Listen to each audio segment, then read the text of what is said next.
Merci Socrate.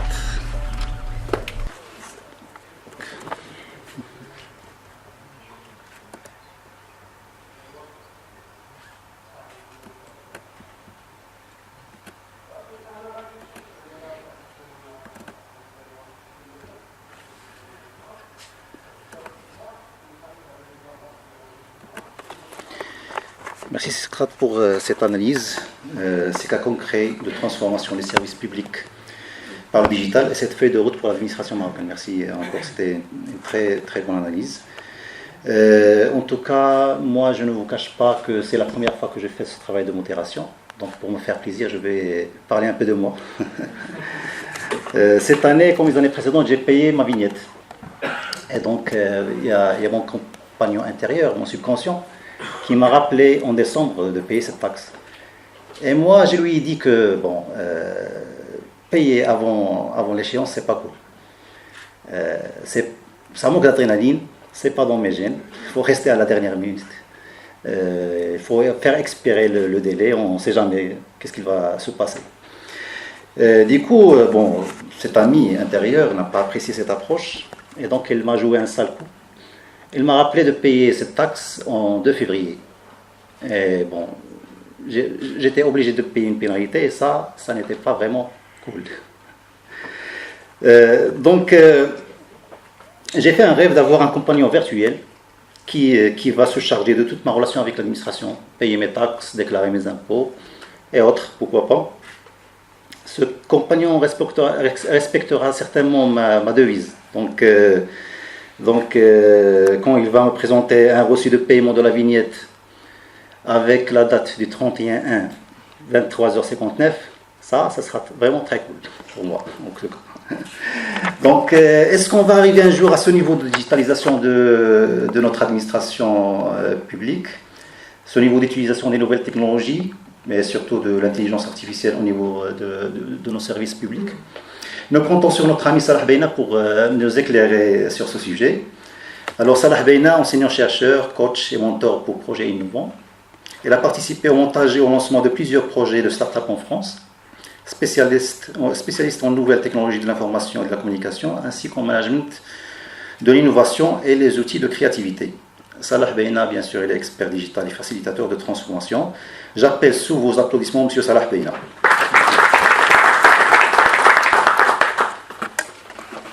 Merci beaucoup, Sylvie.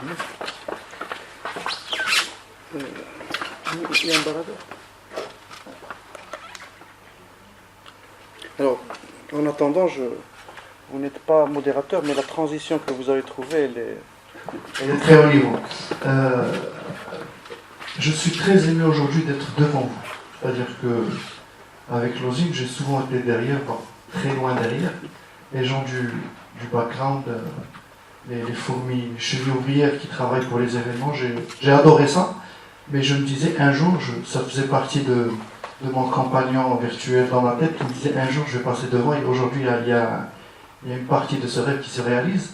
Mais il y a un gros challenge, c'est que je devais passer derrière McKinsey qui nous a rempli de vidéos, de chiffres, etc. Donc c'est un rêve, j'espère qu'il ne va pas tourner au... Mais non, ça va être un joli rêve qu'on va faire ensemble.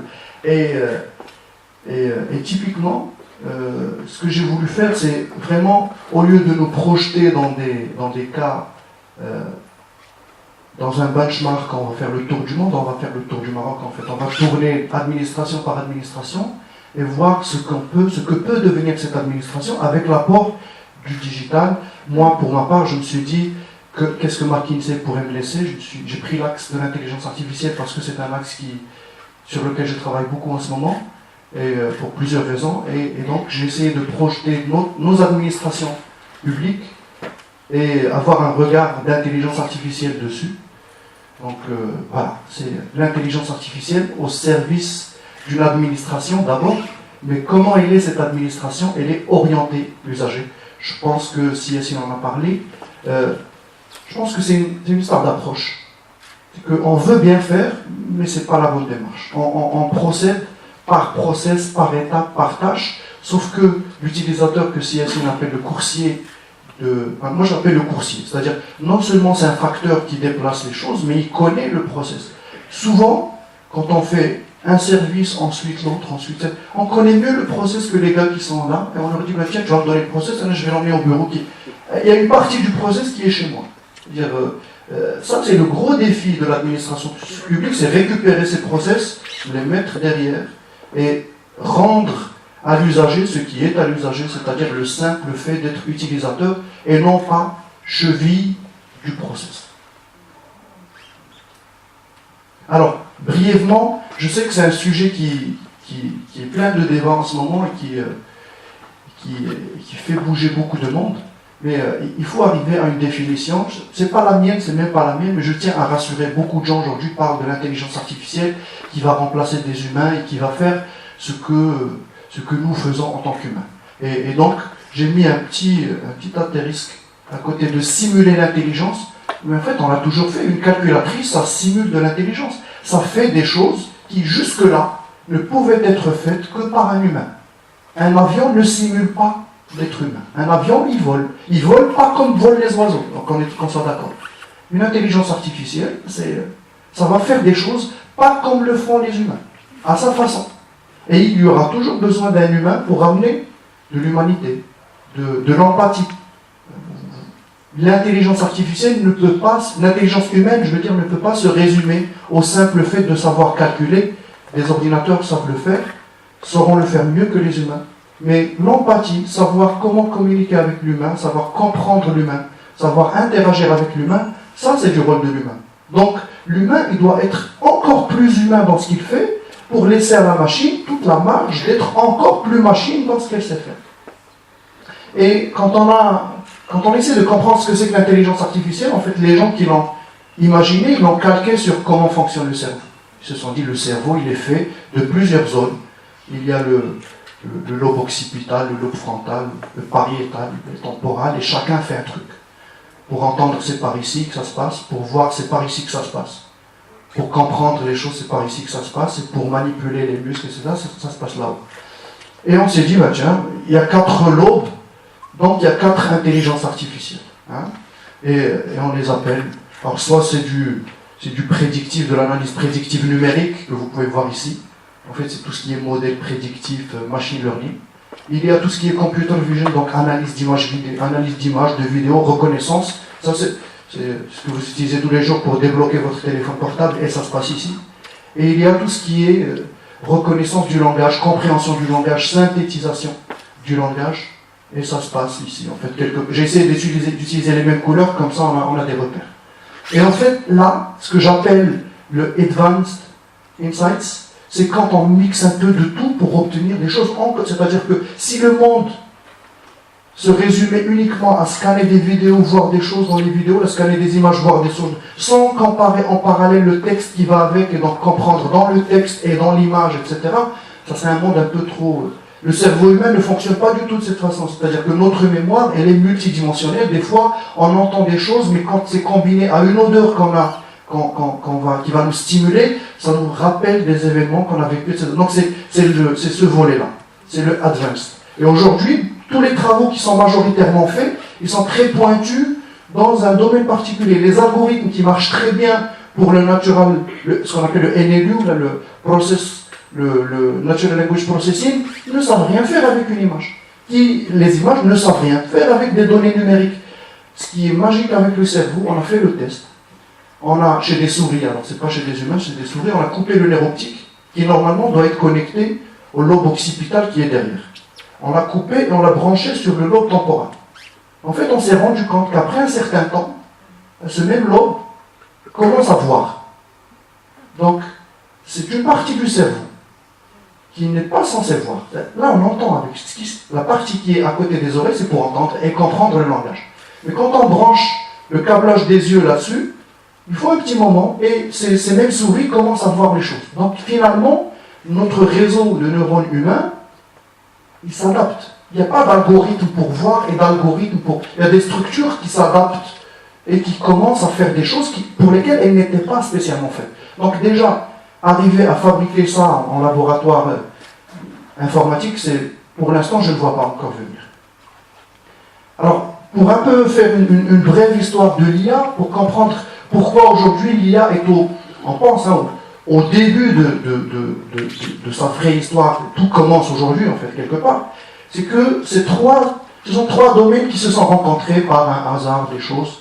Les trois domaines sont ce qu'on appelle les algorithmes de machine learning, mais les premiers algorithmes de machine learning, ils datent de 1958.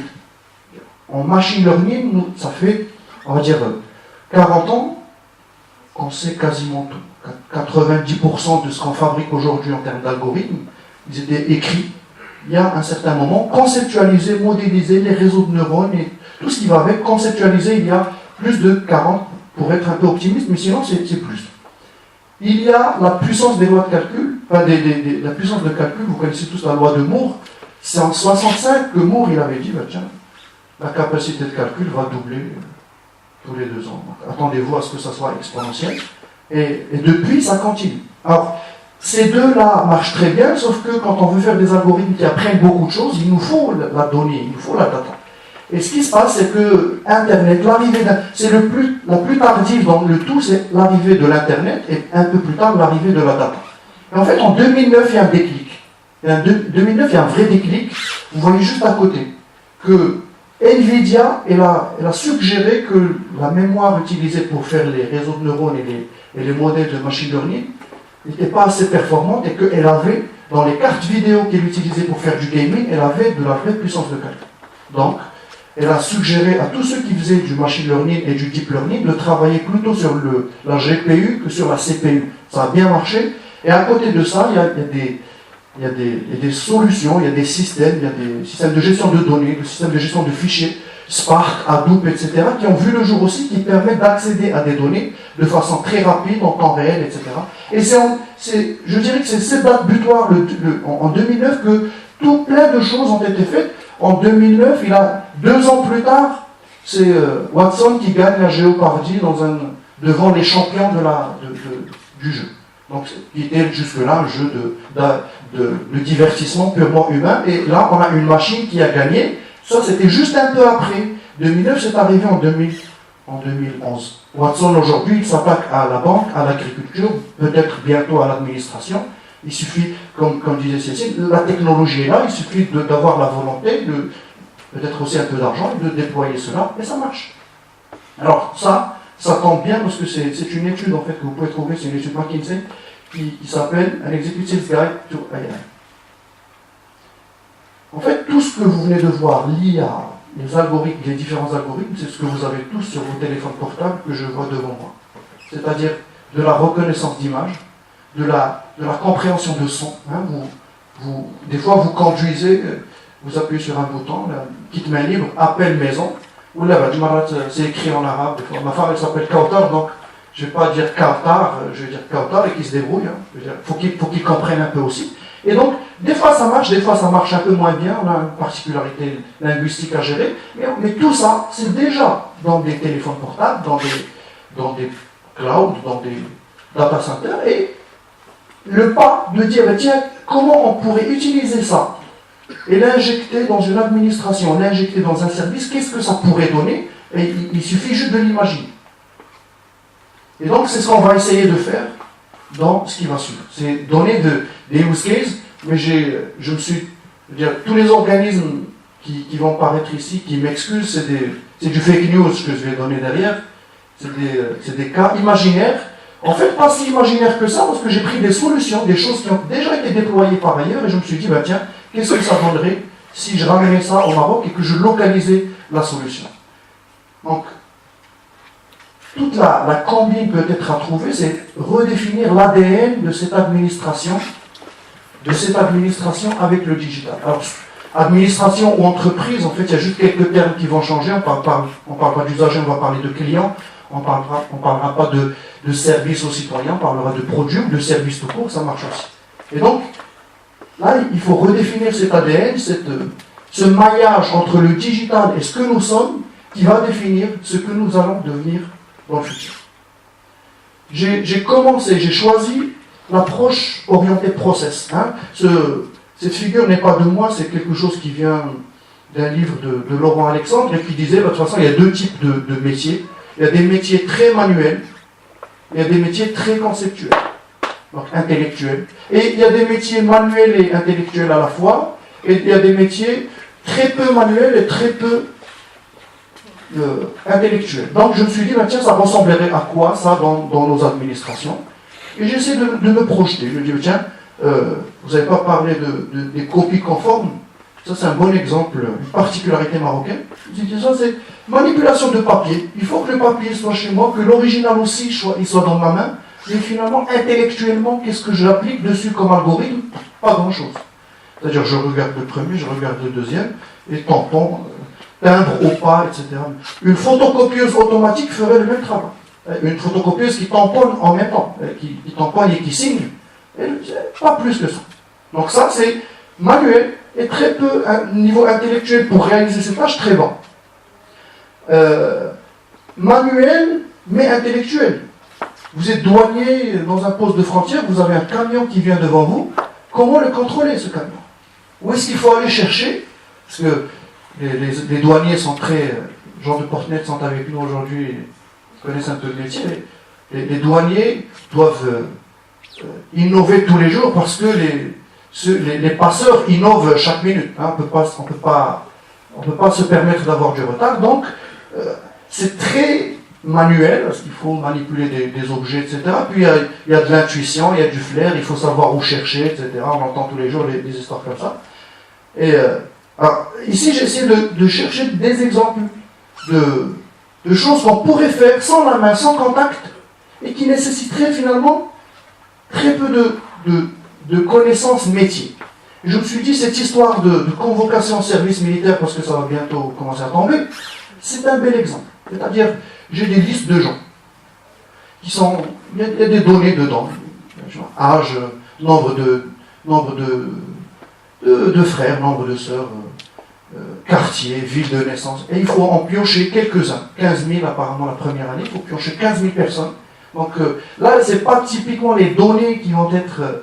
c'est pas les données, enfin les documents que je vais devoir manipuler, j'ai des lignes dans un fichier Excel, mais intellectuellement, je veux dire, c'est un tirage au sort un peu intelligent, bien sûr je schématise, mais il faut sélectionner ceux qui vont être recrutés cette année, puis faire des listes, etc. Donc typiquement, ça pourrait être un bon exemple de ce type de tâches, sans contact et sans beaucoup d'intelligence. Après, sans contact et avec beaucoup d'intelligence, vous imaginez un juge qui doit traiter une affaire et il doit donner une indemnité, il doit décider d'une indemnité. Combien? Que ce soit pour entreprise ou pour citoyen, à combien on va fixer l'indemnité? Il va falloir qu'il utilise les cas, tout ce qu'il a déjà vu, et vraiment rentrer dans le détail de chaque cas par cas, pour fixer un chiffre, hein, c'est rien de plus qu'un chiffre. Et bizarrement, alors qu'on pense, et ceux qui pensent que l'intelligence artificielle va venir remplacer tout le monde, bizarrement, quand on le dit, on va vous dire attention, les classes ouvrières vont râler. Mais avant les classes ouvrières, moi je pense que c'est le middle management qui va commencer par râler. Parce que manipuler des fichiers Excel à longueur de journée, ça ne vous protège pas du tout d'une intelligence artificielle capable de le faire, à votre place. Le mkhaddam, si on en a parlé, le mkhaddam, il est très difficile à remplacer dessus. Parce que l'intelligence artificielle, elle peut analyser de la donnée, elle peut faire des choses sur un PC, sur un cloud, sur un data center, mais c'est pas elle qui va passer devant la maison, qui va vous dire si mais je tiens. Vous faites des travaux. Est-ce que vous avez une autorisation? Il va falloir un satellite, mais le fort, je ferai cette ciment. Vous imaginez, oui, on a des satellites, mais on ne va pas les faire travailler sur ce genre de tâches. Mais typiquement, quand vous avez un métier qui a la chance d'avoir dans la main du physique, vous êtes protégé jusqu'à un certain temps. Parce que la robotisation de certaines tâches manuelles coûte un peu plus cher que la robotisation d'une analyse Excel. Donc, moi, j'ai plus peur pour cela. C'est ça qui me fait peur. C'est les gens qui sont ici. Aux États-Unis, ils ont une intelligence artificielle pour juger des affaires. Voilà. Alors, si vous tombez sur un cas comme ça et que vous êtes noir d'un quartier pauvre et que vous n'avez rien fait, bonne chance. Alors, est-ce que l'intelligence artificielle est parmi nous aujourd'hui? Oui, elle est parmi nous aujourd'hui. J'ai reçu 2 PV. Oui, elle est parmi nous en direct, live. Alors, j'ai entendu que l'administration, le ministère des Transports du Transport et de l'Équipement va déployer 500 radars. On en a 140 aujourd'hui. les PV vont s'accélérer à 500, mais c'est des radars meilleurs que ceux-là d'aujourd'hui. C'est-à-dire que non seulement on va vous dire vous rouliez à 130 alors que vous deviez rouler à 120, mais c'est que même si vous arrivez devant lui, que vous freinez, que vous dites ah je suis à 120, coucou, il va te dire là entre le tranchant Bouzniqa, Mohammedia, vous aviez roulé à plus que 120. Pourquoi? Parce que votre vitesse moyenne est plus que 120. Vous avez freiné à un moment donné, je recadre. Mais le radar, c'est des radars un peu plus intelligents que ceux d'aujourd'hui. Ceux d'aujourd'hui, effectivement, ils scannent des plaques d'immatriculation. Et c'est déjà, quand on parlait tout à l'heure de l'analyse visuelle des plaques d'immatriculation, c'est déjà de l'intelligence artificielle. Savoir quelle est la matriculation de la voiture, alors que j'ai juste une image, éclairage pas bon, il pleut, il neige, je ne sais pas quoi. Il faut quand même faire cette reconnaissance.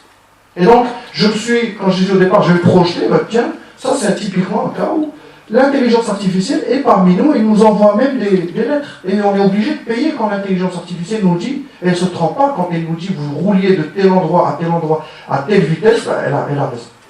Et après, je me suis dit, tiens, quels pourraient être les nouveaux cas? Des cas, après, s'il y a des gens de la salle, ils peuvent nous le dire. Je pense qu'il y a quelqu'un de Montgomery dans la salle, mais on viendra plus tard à cette histoire. Mais un contrôle fiscal. Un contrôle fiscal, c'est savoir quelle entreprise contrôle. Et une fois qu'on sait qu'on va la contrôler, faire le contrôle, aller sur place et faire le contrôle.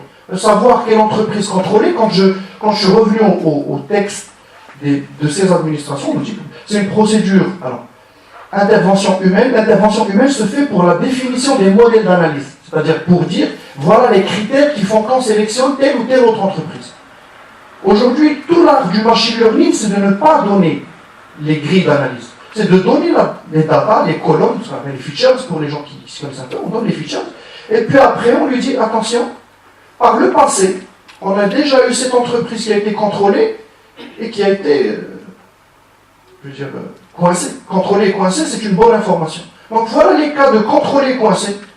Trouve-moi les autres. Fais-moi du prédictif. Dis-moi celle où je dois aller pointer mon nez. Parce que si tu me dis va là-bas, je vais après faire mon contrôle. D'une part, détecter celles qui doivent être contrôlées, c'est un très bon exemple d'intelligence artificielle qui pourrait être facilement déployé.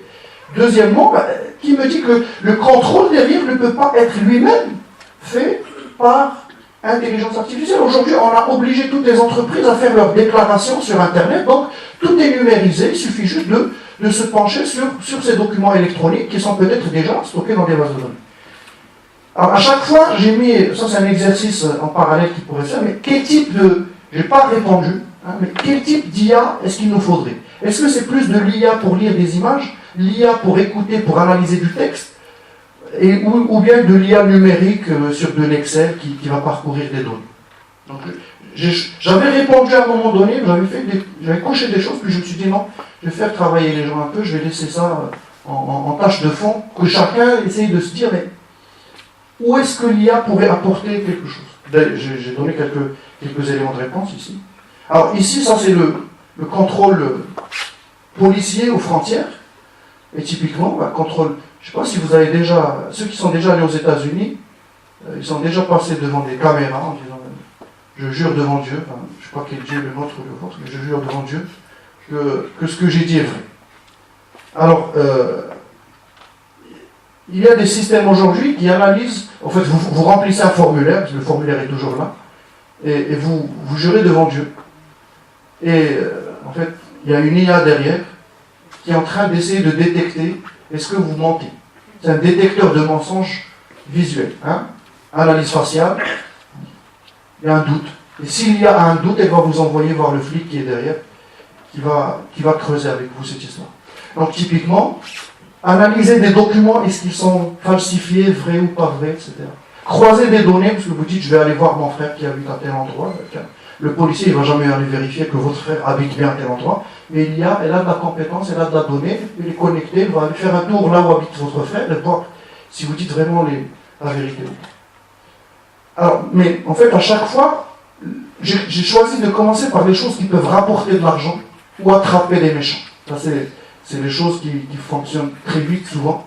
Soit les radars, ça rapporte de l'argent, et en plus, ça attrape des méchants. Donc, c'est deux choses en un. Mais souvent, c'est ou bien faire rentrer de l'argent, ou bien attraper des méchants. Votre portail qui permet aux simples citoyens de demander ça, ça ne permet pas de faire rentrer de l'argent. Et ça n'attrape pas de méchants. Donc, non, ça attendra. Alors, donc, lutte contre le blanchiment d'argent et le financement du terrorisme. C'est priorité numéro 1 de tous les organismes de finance aujourd'hui. Où sont les méchants? Et la difficulté d'une transaction bancaire douteuse, c'est qu'elle est douteuse parce qu'elle ne correspond pas à la... Dedans, il n'y a rien de douteux. Mais c'est le fait qu'elle ne correspond à rien de ce qu'on savait. Ni en montant, ni en temporalité, ni en nature, ni en déclin. Et donc, non seulement il faut la voir, mais il faut la voir dans le contexte qui peut être des centaines, si ce n'est des milliers de transactions similaires qui traitent le même compte, le même pays. Et de temps en temps, on se dit, tiens, là c'est bizarre. Ce qui se passe ici, c'est bizarre. Et typiquement, l'IA, elle est très bonne là-dessus. L'humain, au-delà du troisième fichier Excel qu'il a ouvert en 1 minute, il ne sait même plus où est-ce qu'il est. Et l'IA, elle est agnostique, elle ne peut pas être submergée, elle n'est pas fatiguée. Elle fait des choses beaucoup, beaucoup mieux que l'humain. Et donc, typiquement, donc on dirait que s'il m'écoute, l'IA peut apporter beaucoup d'aide. L'exemple du port de Tanger. Alors, j'ai regardé, le port de Tanger, en 2007, c'est 3,3 millions de containers. Alors, heureusement, je suis ils font le transit et ils repartent. Mais, tout à l'heure, j'ai parlé des douaniers. Détecter quels conteneurs contrôler. Parce que tous les conteneurs qui arrivent sur Tanger ne peuvent pas être contrôlés. Je parle sous le contrôle des gens de Portnet. Il faut bien choisir un. Comment on va le choisir? Là aussi, chez Haja qui ne va pas. Une donnée, une déclaration, c'est pas le moment. Quand vous avez un conteneur qui importe des piscines gonflables en plein mois de janvier et qui pleut des cordes, le douanier, le premier douanier qui passe, il dit des piscines maintenant. C'est quoi ce truc? Je vais aller voir ce qui se passe là-dedans. Ça, c'est un cas réel, je pourrais vous raconter. Mais savoir quel conteneur contrôler, même une fois qu'il est pioché, aller sur place, l'ouvrir, ça c'est un travail humain. Mais sélectionner le conteneur, l'IA peut aider en beaucoup de choses là-dedans.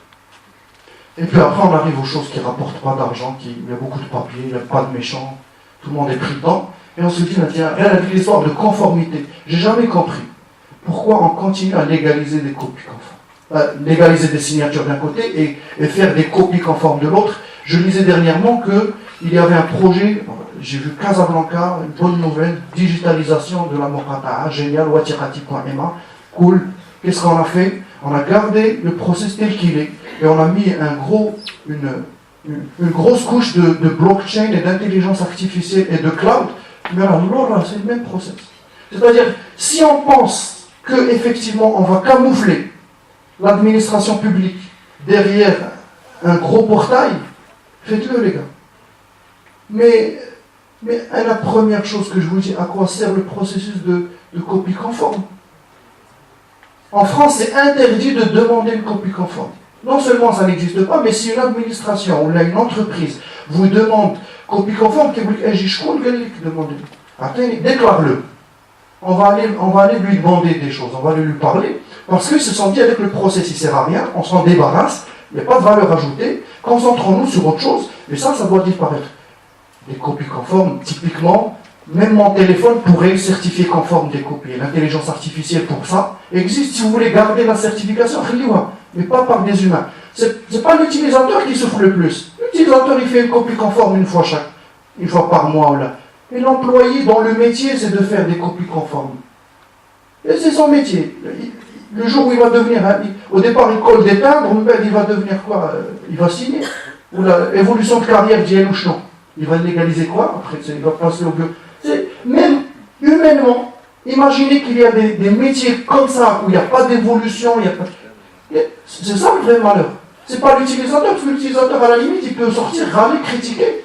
Et celui dans le métier, ouais. Alors, la CNOPS aussi, la CNOPS, mais les mutuelles en général, ont aussi beaucoup de métiers, beaucoup de data à traiter, beaucoup de documents, beaucoup de fichiers, détecter des fraudeurs, savoir quels sont les documents conformes et ceux qui ne sont pas conformes, etc. Donc oui, il y a à ramener Mais il a dit à mettre un peu partout. Si vous faites le tour des administrations, vous pouvez avoir plein d'idées. Maintenant, ce que je veux apporter à ce regard plutôt technologique, que peut apporter la technologie au métier, donc plutôt une approche orientée process, une approche orientée utilisateur. Parce que c'est là qui va faire la différence. C'est le jour où on arrêtera à faire apprendre à l'utilisateur le processus. J'ai adoré le processus BPMN que vous avez. Mais je suis sûr que l'administration, elle pourrait l'acheter celui-là. Mais peut-être hier il lui manque. Elle a conçu des process de façon déconnectée. Et c'est l'utilisateur qui découvre les connexions. C'est l'utilisateur qui se déplace de bureau en bureau, de salle en salle, pour comprendre la logique. Une partie de la logique des process se trouve chez l'utilisateur. Et donc, pour changer ce paradigme, pour changer la vision, il nous faut une démarche orientée utilisateur. Et le meilleur précepte de l'innovation, c'est ne jamais faire plus avant de faire plus simple. Si on a compris ça, on a compris l'innovation. Avant de vouloir mettre de l'intelligence artificielle et de la blockchain et de la techno, simplifions les choses. Rendons les process fluides, simples, connectés, etc. Même humainement, je ne parle pas de techno, mais faisons des choses plus simples avant de vouloir faire plus. Et donc, l'approche user-centric, elle dit ce qu'elle est, quoi. C'est user-centric. L'utilisateur, il est au centre. L'utilisateur au centre. Il y a un cycle de vie de l'utilisateur, donc il y a un parcours de l'utilisateur qu'il faut connaître. Il y a la valeur pour l'utilisateur. Un processus n'a pas de valeur s'il n'a pas de valeur pour l'utilisateur. Une copie conforme, qu'est-ce qu'elle apporte à l'utilisateur? Oui, j'ai un diplôme et en plus j'ai une photocopie légalisée du diplôme. Qu'est-ce que tu gagnes? Rien. Donc ça ne sert à rien. Et après, on se dit le customer experience. Et tout ça, en fait, ça commence par mettre l'utilisateur au centre et tout faire tourner autour de l'utilisateur. Alors que d'habitude, on est beaucoup plus dans une approche top-down. On imagine des stratégies qui se déclinent en process. Les process donnent des services. Et l'utilisateur, s'il n'est pas content, c'est comme ça. Là, on inverse le... Et pour inverser, toutes les approches vous disent qu'il faut se mettre à la place de l'utilisateur. J'ai une anecdote d'un hôpital en Suède qui voulait mettre du neuf dans leur hôpital. Donc ils ont ramené des gens de chez Ikea et ils ont fait des choses géniales. Ils ont dit, tiens, on a mis des couleurs partout, des dessins, des fleurs, des oiseaux, tout est joli. Et à la fin, ils ont demandé l'avis des patients. Ils leur ont dit, oui, les murs sont bien, mais là, je ne vois pas les murs quand je suis couché sur le dos. Je vois le plafond, et le plafond, il y a toujours vos tuyaux d'oxygène, vos sirènes d'incendie. Regardez le plafond, comment il est. On peut mettre tous les tableaux du monde qu'on veut, mais le plafond, il reste un plafond d'hôpital. Et là, ils se sont dit, on a loupé un truc. Et donc, si vous voulez comprendre l'administration, il faut suivre le parcours du citoyen. Et le parcours du citoyen, là où en fait, c'est pas que la volonté ne soit pas là pour dématérialiser, pour numériser, mais il n'y a pas de cohérence. C'est-à-dire quand l'utilisateur, il se dit, tiens, pour demander un passeport, c'est génial, je peux suivre le passeport sur le portail qui s'appelle passeport.ma. Pour déposer les papiers, donc le il n'est pas dématérialisé. Enfin, il est dématérialisé parce qu'il n'est jamais dans son bureau. Donc il faut y aller. Donc, en fait, je lui laisse mon numéro de téléphone pour qu'il m'appelle. Il vient quand on s'y attend pas. C'est-à-dire, je vais être si mal qu'il peut-être qu'il faut faire comme ça. Je vais être si mal, je vais me à la vérité. Mais il est dématérialisé, mais virtuel. Donc, et quand on se dit, tiens, pour faire le portail passeport.ma, il est génial. Il est génial, mais il n'est pas génial. Ou pour faire le passeport, il faut remplir un truc papier. Et en fait, sur le site, c'est dit, attention, vous avez parlé de la perte de permis, je peux parler du passeport. Sur le site, c'est dit, vous pouvez le remplir à la main ou à la machine. Quand vous le remplissez à la main, on vous dit non. À la machine. Oh, mais le site, il dit oui, mais le site, il dit ce qu'il veut. C'est pas moi qui décide ce qui est sur le site ou pas. Mais c'est moi qui décide ce qui se passe dans mon bureau. Donc, quelle est la procédure nationale ou quelle est la procédure locale? Décidez, les gars, entre vous. Choisissez. Papier ou électronique. Je comprends pourquoi l'électronique. Parce qu'en fait, vous faites une saisie qui qui les soulage, je comprends. Mais qu'il y ait une homogénéisation des choses. Alors, il faut faire ce parcours, hein, il faut le faire. Où est-ce que ça bloque humainement? Qu'est-ce qu'il y a? Des fois, on te dit, ah ben tiens, il faut juste aller au 5e étage, mais quand tu te dis 5e étage, sans ascenseur, tu passes entre les cartons, tu te dis, ça ne marche pas, ça. Un peu de lean management, on y verrait un peu plus clair. Et donc, pour conclure, on a beaucoup parlé d'IA, et en fait, aujourd'hui, l'IA, elle est au stade de ce qu'on appelle l'IA, alors en français on utilise le terme l'IA faible. Je préfère le terme anglais pour dire narrow, elle est étroite, elle est en termes de compétences, en termes de travail, de tâches qu'on lui demande de faire, c'est pointu, c'est très pointu. C'est une IA très pointue.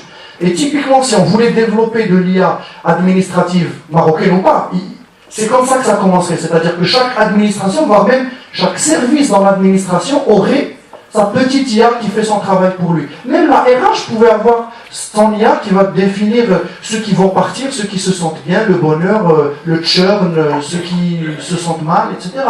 Même sur des métiers, enfin sur du support, on pourrait avoir ça. Et donc on aurait plusieurs IA un peu partout. Au-delà de ça, ça serait ce qu'on appelle l'IA générale. L'IA générale qui traite l'administration. Et en fait, là, typiquement, c'est une administration, un cerveau. Une administration, une IA. Un ministère, une IA. Les communes, une IA. Et encore au-delà de ça, beaucoup de gens rêvent de l'intelligence suprême. Moi, je la garde, l'intelligence suprême, c'est l'administration. Donc, elle est encore pointue, elle est encore spécifique dans ce qu'elle sait faire. Mais c'est une administration, c'est une IA, qui est transversale. Transversale non seulement au métier d'une administration, mais à plusieurs administrations en même temps. Si je sais chercher les fraudeurs, je sais aussi chercher la fraude chez les douanes, dans les impôts, chez la CNOPS finalement. C'est quoi une fraude? C'est un comportement anormal. Après, le déclarer, le définir, le détecter, c'est faisable. Et donc, ça aurait du sens de dire, tiens, on peut construire une IA nationale qui traite nos données nationales. Et ça va devenir tout de suite primordial parce que faire de l'IA, c'est bien, elle appartient à qui cette IA? Si c'est Watson, l'IA, c'est juste le niveau au-dessus dans le cloud. Si pour le cloud, on a imaginé qu'il y a des data centers souverains, il nous faut une IA souveraine. On imagine très mal le cloud américain, Watson, les algorithmes américains nous faire bénéficier de leur savoir-faire, qu'on devienne un pays développé grâce à Watson, algorithme américain. Mais sans forcément accuser personne, mais si on veut être sûr, il faut que ça soit le nôtre. Parce qu'on parlera aussi peut-être éthique. L'éthique de l'IA américaine, ça serait permettre à tous les pays de se développer bien, tant que ça ne sort pas des intérêts américains. Ça arrive en plus. Donc, tant que c'est pas moi qui ai écrit cette IA, c'est pas moi qui l'ai conçue, je suis sûr de rien faire. Donc, quels sont les défis? D'abord, il y a des choses éthiques. Il faut se poser la question, qu'est-ce qu'on laisserait à l'IA et qu'est-ce qu'on laisserait à l'humain? Il y a des choses qui sont très bien faisables par IA. Mais on se dirait non, quand même, on ne va pas aller jusque-là. Hein? Juger des affaires et envoyer des gens en prison, c'est comme si votre médecin était IA. Hein? Et il vous dit, je sais pas, voilà, vous avez telle maladie. Par SMS, c'est bien, c'est génial. Un samedi soir, vous êtes fatigué, vous sortez du boulot, déjà crevé. Vous allez partir en vacances, oui, il te plombe les vacances, le week-end, par SMS, c'est génial. L'humain, le médecin, lui, il aura le tact, enfin j'espère, s'il est humain, il aura le tact de dire, tiens, ça, prendre le médicament d'Everlet dans 10 jours, ça ne changera pas grand-chose. Donc, bonnes vacances. Peut-être Ribara, tu sais. Mais à côté de ça, il y a des très mauvais humains aussi. Il y a des humains qui t'annoncent des choses, qui te développent d'autres maladies, alors que déjà le principe. Donc, qu'est-ce qu'on laisse à l'humain, qu'est-ce qu'on laisse à l'IA? Quelles données on utilise pour l'apprentissage? Est-ce qu'on les a? Typiquement, on n'a pas beaucoup de données, on a beaucoup de papiers, mais rien de numérisé, pas d'historique, etc. C'est ça qui va nous servir pour construire le futur. Quel biais? Il faut le savoir.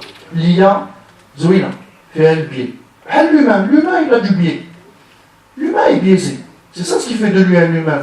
Dans tous ses calculs, il dit, tiens, tu ne serais pas comme l'autre. Il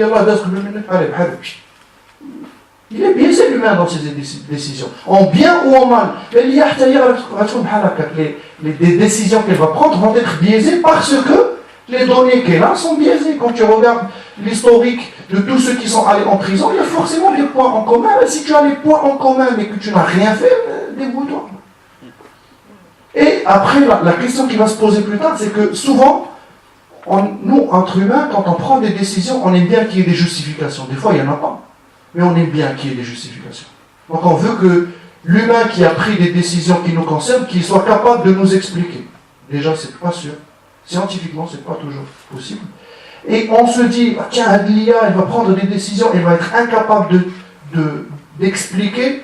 Donc là, il y a des choses qu'on explique, des choses qu'on n'explique pas. On vous dit très bien, si on vous refuse le visa, on ne va pas vous expliquer pourquoi. Peut-être c'est une IA derrière et en fait il n'y a pas d'explication, c'est juste qu'on m'a refusé le visa parce que c'est comme ça. Donc, vigilance always, open first. Open data, j'en parlerai jamais assez. On a une constitution géniale qui dit open data. Quand on le comprend comme ça, on dit non, l'utilisateur face à ce qu'il y a de demande officielle, ou un 15 millions de gens, ça c'est la loi qui. Ah là, mais open data, ça veut dire. N'attends pas que l'utilisateur te demande. Il y a des données qui ne sont pas critiques. Mettons-les à disposition. Il y a des exemples aussi qui marchent très bien ailleurs. Donc open first, open data, open API. Si on peut développer des choses, des algorithmes, mais donnons-leur des API pour qu'elles soient exploitées par nos administrations, par nos services, etc. Open algo, parce que c'est bien de pouvoir regarder le source derrière et de dire, tiens, l'algo, je l'aime bien, il n'est pas bien, je l'adapte, etc. Open source, ça c'est un point de vue global. Et puis open éthique. De toute façon, toutes les décisions qui sont prises, elles ont un volet éthique derrière. Qu'on connaisse, qu'on comprenne le volet éthique derrière. C'est-à-dire, c'est pas grave si vous dites, nous on ne donne de l'argent qu'aux gens qui ont déjà de l'argent. Pour les banques par exemple. Et dites-le. Et que vous le faites, dites-le. Faites ce que vous dites et dites ce que vous faites. L'éthique, elle doit être déclarée. Parce que déjà, ce problème d'éthique, de toute façon, tous les pays au monde qui se sont attaqués à la problématique de l'IA, se sont aussi attaqués à la problématique de l'éthique. Parce que l'un ne va pas sans l'autre. Si on veut faire de l'IA, il faut qu'on normalise l'éthique. Mais même entre humains, on n'a pas la même éthique. L'éthique, c'est quoi? C'est le bon sens, c'est le sens commun, c'est le bien et le mal. On a des pays qui ont fait la guerre tous les deux dans le bien. Le bien est mais je le bien donc mon éthique est valide et ton éthique est valide aussi, mais pour toi. Les éthiques, on ne sait pas s'il y a une éthique humaine, déclaration des droits de l'homme universelle. Et pour clore, je dirais que on parle beaucoup de cette situation de frustration, de marasme, de gens qui quittent pour aller travailler ailleurs parce que ailleurs les prairies sont plus vertes, etc.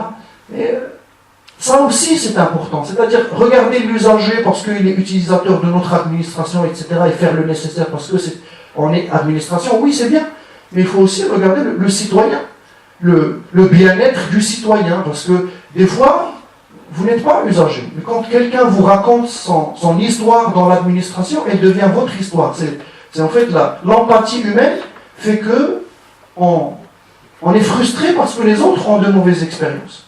On est content parce que les autres ont de bonnes expériences. Et donc, il y a des gens qui ne sont même pas nos usagers, qui sont juste des citoyens qui habitent chez nous, mais qui à force sont contaminés ou par la frustration ou par la joie qui se développe. Et donc, essayons de construire d'une part un espace où usagers, administration, entreprise arrivent à faire des choses, et puis ça permettra peut-être de développer du bonheur local, et ainsi de suite. Et je terminerai sur ce dernier slide.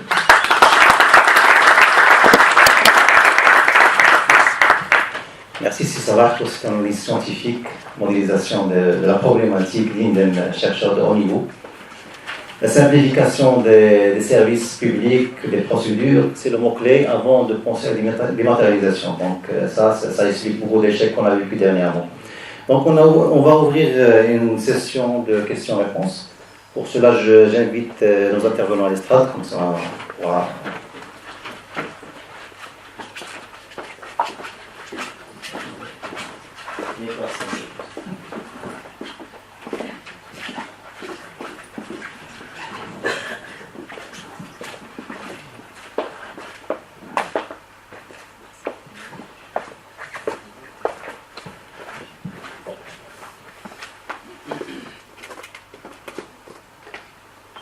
Peut-être par le.